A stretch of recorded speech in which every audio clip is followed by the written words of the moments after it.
Good afternoon, everyone. So this afternoon, I will try to discuss to you on how to write an informative essay. But before that, what is an essay?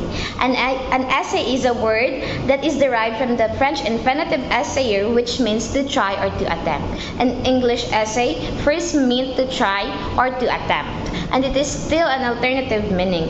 Essay is an analytic, interpretative, or critical literary composition that is usually much shorter or less systematic and formal in a formal dissertation or thesis. So an essay is often deals with its subject or a limited and often personal point of view in a certain piece or subject. So there are three types of essay. These are the informative essay, persuasive essay, and narrative essay. First, what is an informative essay? An informative essay educates your reader on a topic. They can have one of several functions to define a term, compare and contrast something, analyze data, or provide a how-to. They do not, however, present an opinion or to try persuade your reader. So always remember that an informative essay does compare and contrast something, but doesn't have their own opinion or persuade your reader. Second, a persuasive essay. A persuasive essay is a type of essay that presents logical arguments with emotional appeal in order to sway readers to a particular point of view.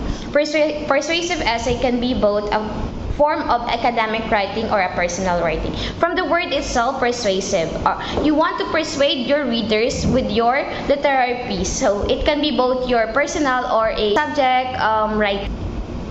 Lastly, the narrative essay. A narrative essay tells a story. It is told from the author's point of view, and it always has a point or lesson that the reader will take away at the end of the story.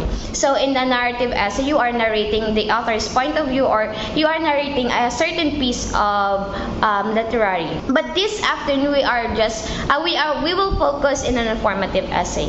So as I have said, an informative essay is written as literary essay piece with the purpose of educating a target audience or readers regarding a certain topic or subject. It is intended to present or expose something, while at the same time avoiding presenting argument or personal point of view of a writer.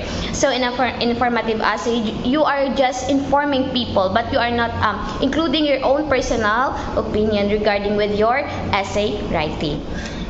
So in writing an essay, there are three steps. First is you need to select a topic. So it is important in selecting a topic so that you will have a subject when you are writing an essay. Second, organize your ideas using a diagram or outline. It is also important that you have a diagram or outline when you are writing an essay. And lastly, develop a thesis statement. When you are writing an essay, it is also important that you have a thesis statement so you have a goal when you are writing an essay. So there are formats when writing an informative essay. First, an introduction.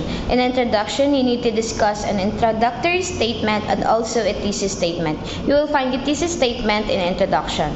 Second, body. So in the body, you need to discuss your thesis statement to add a supporting detail and evidence. You need to, whether it is 2 or 3 thesis statement. And lastly, the conclusion. In conclusion, you need to finalize or rewrite your thesis statement so that you can have a conclusion. There are also other steps when writing an informative essay. First, in introduction, you need to overview the topic. Thesis that sum up the essence of the highlight. Second, the body. You must focus on the evidence, cold facts, and statistics, far more in-depth write-up than in introduction. There you will also have the curious facts about your thesis statement. So in conclusion, there you will rewrite your thesis statement, body paragraphs, and add the real-world application. Use it to strengthen your position when you're writing a conclusion. So also have the meaning of inform here in an informative writing. I stand for include an opening paragraph to introduce the topic. N stand for name facts in the body paragraphs of your essay. F stand for follow the facts with supporting sentences. O stand for organize your writing with transition words. R stand for refer to the topic and include key vocabulary. M stand for make a closing paragraph that relates to the topic. So I hope you have learned a lot from the lesson that I've discussed to you, and you will be able to apply to it when you are writing an informative writing. That's all. Thank you and God bless.